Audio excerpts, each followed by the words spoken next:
লোকগান সংস্কৃতির ধারক ও বাহক। এই গানগুলোর মাধ্যমে প্রজন্মের পর প্রজন্ম ধরে প্রতিফলিত হয় একটি বিশেষ সমাজের রীতিনীতি, বিশ্বাস, ঐতিহ্য আর জীবনযাত্রা। এই লোকগান সংরক্ষণ ও চর্চায় সমাজের বিশেষত্বকে বাঁচিয়ে রেখেছে ইনার মঙ্গোলিয়ার সংখ্যালঘু সম্প্রদায় ওরোছেনের প্রবীণরা। তারা মনে করেন ভবিষ্যৎ উত্তরাধিকারের জন্য এ এক অনন্য উপহার। আরও থাকছে রিপোর্টে। এই গান ঐতিহ্যবাহী জান্ডারেন লোকগান।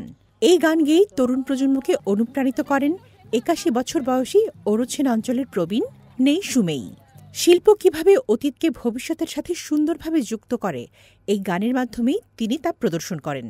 ওরোছেন সম্প্রদায়ের সমৃদ্ধ সাংস্কৃতিক ঐতিহ্য এভাবেই রক্ষা করে চলেছেন তিনি। উত্তর চীনের ইনার মঙ্গোলিয়া স্বায়ত্তশাসিত অঞ্চল ওরোছেনে বসবাসকারী নেই সুমেই চীনের অন্যতম ক্ষুদ্র জাতিগোষ্ঠীর সদস্য, যে অঞ্চলের জনসংখ্যা ১০,০০০-এরও কম। নেইয়ের হৃদয়গ্রাহী পরিবেশনা আর ঐতিহ্যবাহী জান্ডারেন সঙ্গীতের সুর এই গানের প্রতি মনোযোগ আকর্ষণ করায় যে কাউকে। গত বছর নেইয়ের গানের একটি ছোট ভিডিও ভাইরাল হয়েছিল। তার শুদ্ধ এবং স্পষ্ট গান দর্শকদের মুগ্ধ করে। তার কারণে অনেকেই ওরোছেন অঞ্চল সম্পর্কে জানতে পেরেছেন এবং জান্ডারেন সঙ্গীতের প্রতি অনুরাগী হয়ে উঠেছেন। উত্তরাধিকার সূত্রে পাওয়া এই সুর নেই সুমেইকে ভীষণ আনন্দ দেয়। জান্ডারেন আমাদের আদিবাসী প্রবীণদের কাছ থেকে উত্তরাধিকার সূত্রে পাওয়া এবং অবিস্মরণীয় এক সঙ্গীত। যখন আমরা আনন্দে থাকি তখন আমরা যা দেখি তা নিয়েই গান করি, বিশেষ করে যখন প্রিয় বন্ধুরা বেড়াতে আসে। ওরোছেনবাসীদের কোনো লিখিত ভাষা নেই। তারা কেবল মৌখিক ঐতিহ্যের উপর নির্ভরশীল। তাদের ঐতিহাসিক সমস্ত গল্প এভাবেই এসেছে। নেই আশা করেন তার গান আরও বেশি লোককে জান্ডারেন বুঝতে সাহায্য করবে।